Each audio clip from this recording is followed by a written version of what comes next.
Here we are ready to start our first major assignment for Digital Photography Advanced, and that's going to be natural light headshots, as you can see right up here. So here's what you want to do for this assignment. You want to be able to shoot 4 natural light headshots using different kind of lighting techniques, and we are focusing on getting your white balance right, making sure you've got a nice shallow depth of field, good composition, and then also throwing something completely new in, which is really focusing a little bit on posing and getting a natural response out of the person that you're shooting. So let's take a closer look at some of the details of this assignment. First, what are you going to use? You're going to use your Canon T6 Rebel and this 50mm prime lens that you got with your camera when they handed it out to you for advanced photography. Pretty much you're going to set your aperture right down to f1.8 right off the get-go. So you hold to do that, if you don't remember, which probably you will by now, but just in case, you know, it's been a while, hold the AV button down and you turn it until that f1.8 shows f1.8. Once you've done that, then your shutter speed right now is on this camera set to 1/160th of a second. That's probably an ideal kind of sweet spot for this assignment. You can go lower down to 180 if you've got a nice steady hand and your subject isn't moving, but you might get some blurry shots if they shift a little bit. You can go up, but if you shoot on a day like I did where it was cloudy, I was already at 1/160th of a second or so and f1.8, and I was still shooting at ISO 1600. So 160 is a pretty sweet kind of spot for getting that motion. Still, even though you're not really shooting a moving subject, everybody moves a little bit, so you're more likely to get mostly sharp shots that way. And then you just adjust your exposure by increasing or decreasing your ISO to get the kind of exposure that you want. And then, as we talked about in the last assignment, white balance is pretty important for these. People notice if faces look the wrong color. So you want to mess with your WB button down here on the bottom and set that white balance appropriately. And what you would really do is take a shot, then look at it, see if the colors look right to you. If it looks too blue, switch one way. If it looks too orange, shoot the other way. So start with daylight. If daylight looks too blue, then switch it over to cloudy. If it looks just right, keep it. If cloudy looks too orange, try auto. Like if daylight and cloudy both don't look right, try auto, see how that goes. But a lot of times for headshots, I find auto kind of messes the colors up a little bit. So it's better to stay with daylight or cloudy. I shot all of mine cloudy on my Nikon. Now, the shots that you need to get. You need one soft front light from a window. You need split light from a window, which is side light. You need backlight from a window, and you need garage door light. And we are going to look at each of those in just a minute. So stick around for that part.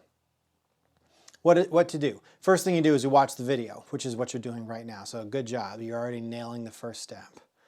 And then you want to start getting ready to set up your portrait session. So talk to the person that you're going to shoot. Let them know what it is that they're getting into, what it is you're trying to accomplish with them. Ask them what kind of pictures they'd like mostly, but let them know that it's going to be that head and shoulders kind of thing. Talk about what they're going to wear. Generally avoid anything that's too dark or too bright, because that's going to mess with your exposure. So no pure whites, no pure blacks. Avoid really flashy colors, flashy patterns and stuff like that. Anything that's going to distract attention from the face you want to avoid. Same thing with makeup. Keep it pretty simple. For this thing, natural light headshots, we're trying to look like natural people. So a little bit of makeup is okay, but save the big flashy makeup for later assignments where we're doing more high concept portrait work. The more you talk with your subject, the easier this is going to be. Play with them, have fun. Probably if you're doing this during a pandemic, which is when I'm shooting it, January 2nd of 2021, you're going to be shooting somebody in your family. So that's, or a very close friend that's in your kind of safety bubble, which won't be that hard. But if it's somebody that you don't know as well, the more comfortable you get with them, the better the shots are going to go. And then you're going to turn in all the pictures that you do into your natural light headshot folder, and then you're going to pick your best 4, which is one of each lighting example, to put into the Google Classroom assignment. So let's take a look at how you actually do this assignment.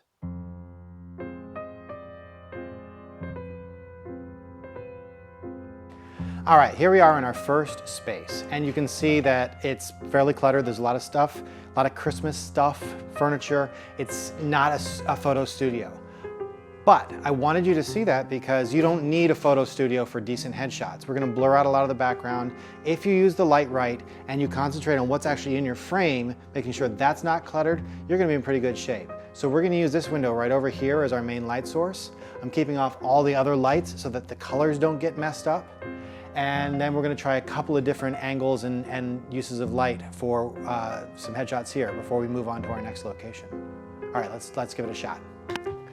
Now, before we get too serious, one thing I want to remind you of, please make sure you are using your 50mm prime lens. That's going to do several things for you. It's going to rule out any need to zoom. You just move forward and back to zoom in, and it gives you f1.8, which lets you blur out the background. If you can't shoot at f1.8, this is really not going to work anywhere near as well. So I'm using my 85mm f1.8 prime, which is very similar on a full frame camera to the focal length and shallow depth of field that you'll get on your 50mm. Mine's a little bit shallower, but it's pretty equivalent. So if you have not set your camera up that way yet, make sure you do. Put that little teeny 50mm, your nifty 50, put that on there, and then you are good to go to try this stuff, and it should be pretty similar to what I'm doing. Okay, here's my lovely model, Natalie, and we are going to do some basic headshots in the setup that I just showed you. So with a headshot, you're looking at sort of head and shoulders. So you're keeping a fairly tight composition. You want to keep your aperture open as wide as possible, so set it to f1.8 since that's what you've got. And then you just want to keep your shutter speed fast enough so that if your hand shakes, it's not going to blur.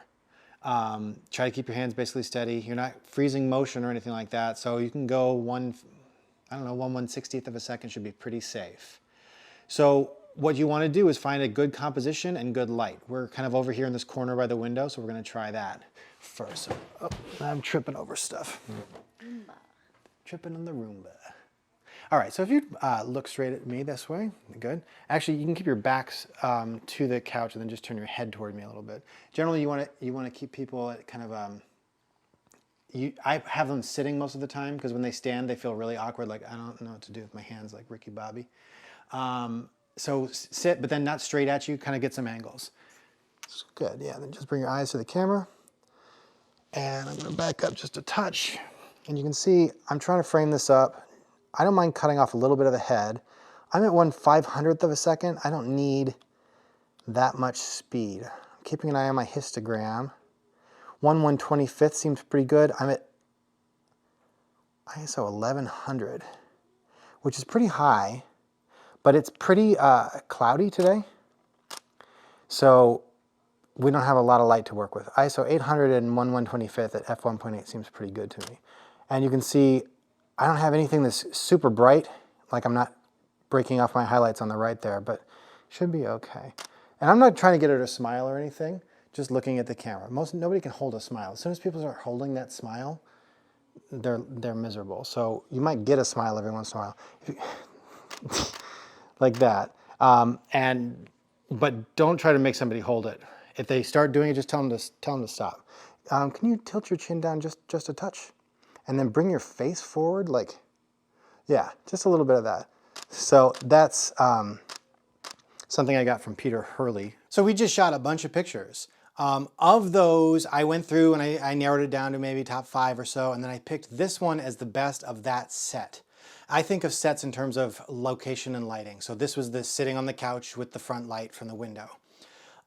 They're not my favorite shots from the whole shoot, but it's one set look. So when you're offering stuff to a client, usually I would say like, okay, these are all the ones under the tree, and of those, I give them the best 1 or 2 of that set so that they're not worried about like, is it a good photo as much like, is it technically in focus and exposed well?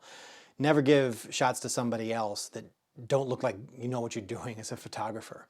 What you're giving people choices on in terms of the overall look. So of this overall look, this is the strongest one.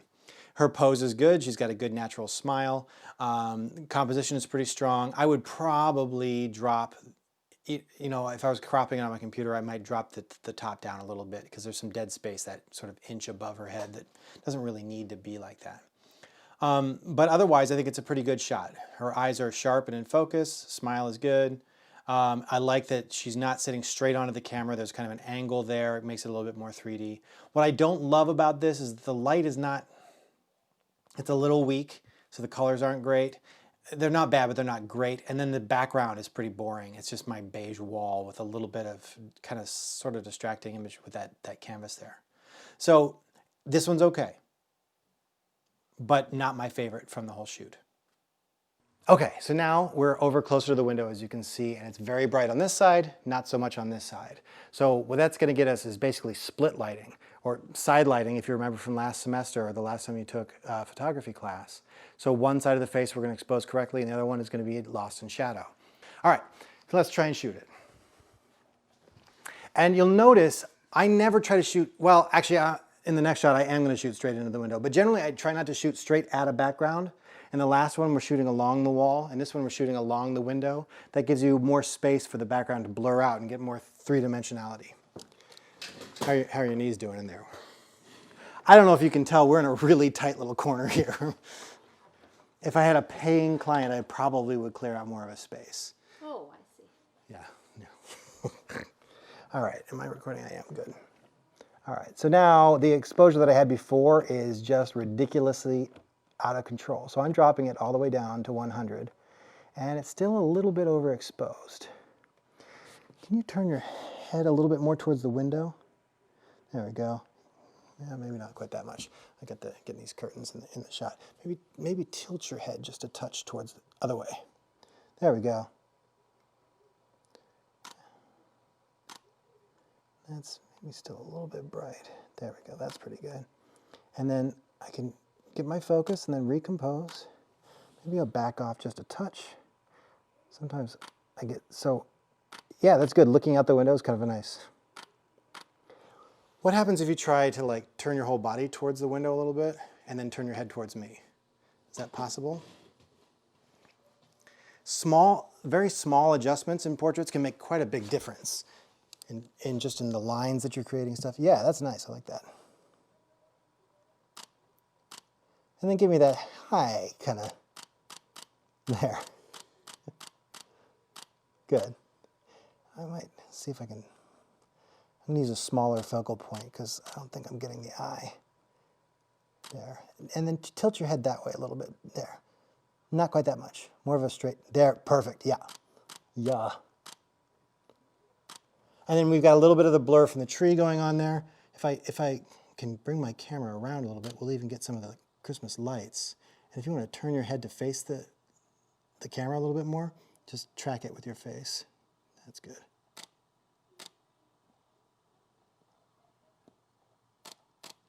All right, so that's one thing we can do.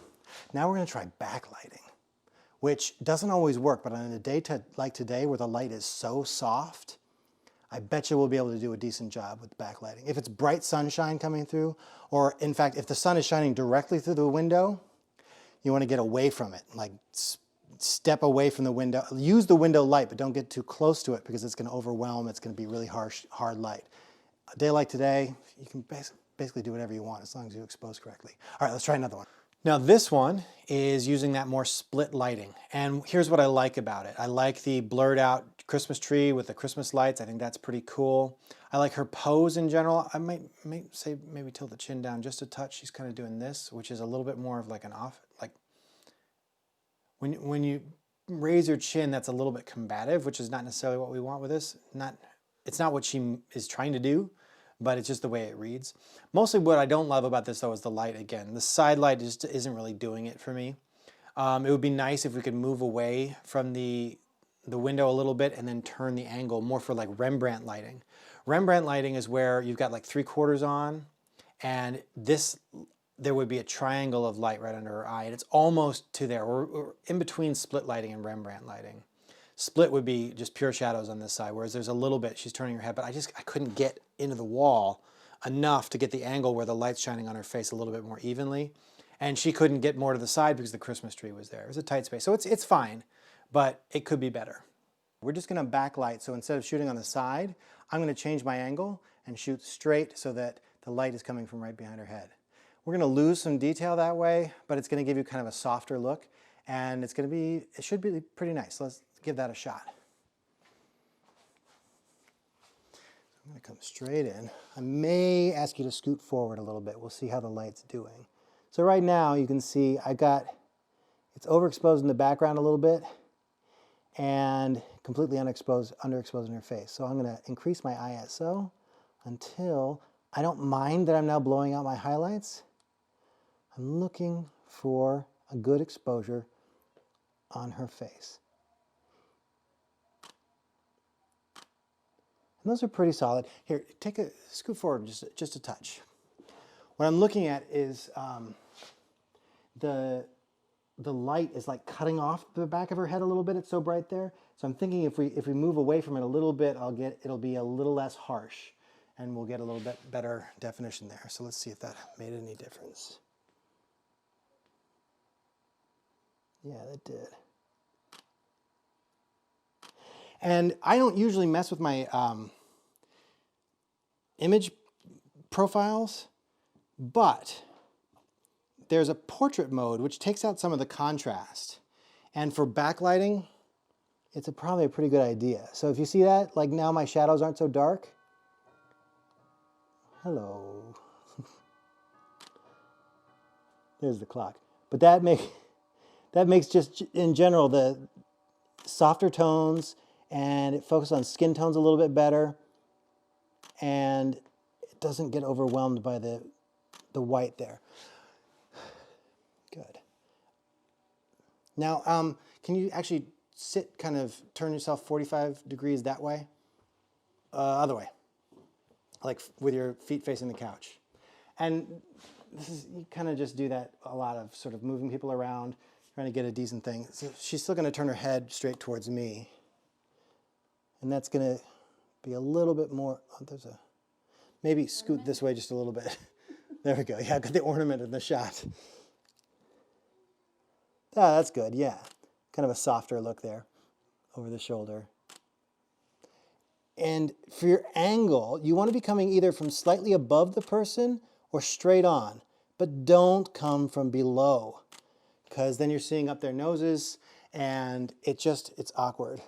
So if you are shorter than the person you're shooting, put them in a chair or get a stool, man. So like if you're shooting your dad and your dad is bigger than you, that's something to consider. Let me just back that off a little bit. Can you maybe try put your arms around your knees and lean into them a little bit. There we go. Yeah. And then yeah. Maybe not quite that much. There we go. That's the shot. And give me a little smile. Or a great big one, whatever you want. Cool. Okay, so now we got some of those shots, and you guys are gonna have to try all of these, so make sure you're going through each one with me. Now we're gonna try barn door lighting, garage door lighting. We're not gonna do the garage, we're just gonna use the front door and see how it goes. The garage would be a better effect, but the front door, everybody's got a front door. Not everybody has a garage. All right, stick around. This is probably my least favorite, even though her pose is good. Like the pose is good, but from a lighting perspective, this is my least favorite. The backlighting it just looks kind of washed out to me. And mostly that's because we're right up in a window. Even though it's cloudy, it's kind of overwhelming the lens, and it's a little bit too harsh. So it'd be, ideally what I would do is I'd move her further away from the window. I would probably drop that little, the curtain down to filter the light out a little bit more, and I'd use some kind of a bounce to bounce the light back into her face. And what I mean by that is just a reflector, something that reflects light. So a big white, it could be a pillowcase or a sheet or even a piece of paper for a headshot sometimes could work. I have a bunch of just panels that I use that pop open and they reflect light. But that would equalize the exposure a little bit, and it would also bring more catch lights into her eyes. The pose, like I said, is good. That's where she's got her knees up and she's sort of resting on them. It's a nice, good smile and stuff. So she's doing a good job. It's just not the best shot. The wiener dogs don't like it when somebody goes to the door because that means we might be invaded. But the reason why this kind of shot is a thing is because when you look through a door, the light outside is pretty bright and the light inside is pretty dark. So if the light is reflecting right on your subject's face and you expose correctly, their face will look good and the background will be nice and dark. So we're gonna try that right now. Garages are perfect because they're all dark inside. My house has windows and stuff, so it won't be as dark. It's fine. All right, so leave that. Talking to someone. You want it open? Yeah. So now the trouble is though, hey, No. the trouble is that she's up a step from me, so I'm a little bit short. So I may have her take a knee. It's a headshot, so would you mind taking a knee? There we go. And then come right to the edge of the doorway. So we're getting hit by that nice, good. So now I see what my exposure is, and it is very bright. I'm gonna drop that ISO right down. So I'm at 100, and I'm at 140. And that should get us, bring your chin down just a touch. Good. And then maybe try straightening your head out a little bit. There we go, yeah. And this is not a perfect example of the barn door, the garage door kind of thing. Here, turn your, like, there we go. And then your head this, yeah. Maybe not quite that much, nose straight to the camera. And then bring your face forward a little bit. Like, yeah. That's totally weird, but Peter Hurley says do it. And it helps to stretch out, like, emphasize the head. And it doesn't look weird when you're in the actual picture. All right, so relax your face, just. And then if we want. The dog is on the table. Yeah, she's on the table. Get off the table. And then if we want to totally. Push in your chair. She's down now. If we want to totally Peter Hurley it, imagine you're holding a big 12-foot sub or 3-foot sub, and you do that kind of thing and brings your shoulders back and then your head forward just a bit. Yeah. And then you can squinch with your eyes. Yeah, that's what he likes, is a squinch. Squinch is a way of faking a thought. So that, and then I'm going to come in a little bit more like this and do like more of a landscape kind of thing. Can you turn even more that way? Yeah, and then right, there we go. And then you sort of, the way I lean the camera angle also depends on the angle of the head.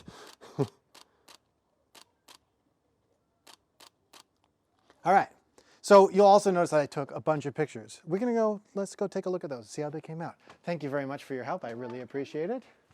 So this is probably my favorite of them. This is the garage door, and we were starting to do kind of the Peter Hurley stuff where you bring your shoulders back and your face forward a little bit, which accentuates that chin line. Not that I really want to accentuate my chin line today, but yeah. And then she's also doing the squinch kind of thing, which is just a little bit with the eyes, doing that, which helps to like, it makes it more dynamic, more active. Things are going on. I like that the background is good. The light is the strongest here. It makes her hair kind of shine and brings good catch lights to her eyes. And I'm able to get back a little bit more because I'm outside. So this one would be my favorite pick. If I were printing one of these, I would print this one. And there you have the assignment. So what your job is to shoot those 4 same kind of shots with your subject. Make sure all the photos go into your natural light headshot folder, and then pick the best example of each kind of lighting that we just went through to attach to your Google Classroom assignment, where you hit File, you add or create, and then you hit File and stick it in there. So have fun with this. Don't be afraid to try. If you can get your subject to do it, you may need to do it more than once. You know, like if they just don't come out, be like, hey, I screwed up my focus a little bit, or whatever it is, can we try this again? The more you shoot it, the more likely you are to get good results. Generally, when I'm shooting headshots for somebody, I'll do maybe 300 or 400 pictures that will narrow down to a top maybe 10 or so. So just keep that in mind. Shoot a lot. When you're doing that click, click, click thing, you're trying to find the moment that looks most natural. And people's faces go through a lot of little micro adjustments just when they're just living their lives. And only some of those actually look good on camera. So you can't get somebody to hold a pose very long with a facial expression. You can put them in position, and then you need to kind of talk to them and tease something out of their face so that it kind of looks natural. It doesn't have to be like, hey, how you doing? I'm you know, but it should be something where it's kind of engaging. Portraiture is not a candid picture. It's not that you're not there. You're having a conversation with the person you're shooting, and they are an active participant in the thing. They know they're being shot, and they're having a conversation with you kind of with their face. So play with that. It takes some practice, and I really look forward to seeing what you guys do. Good luck.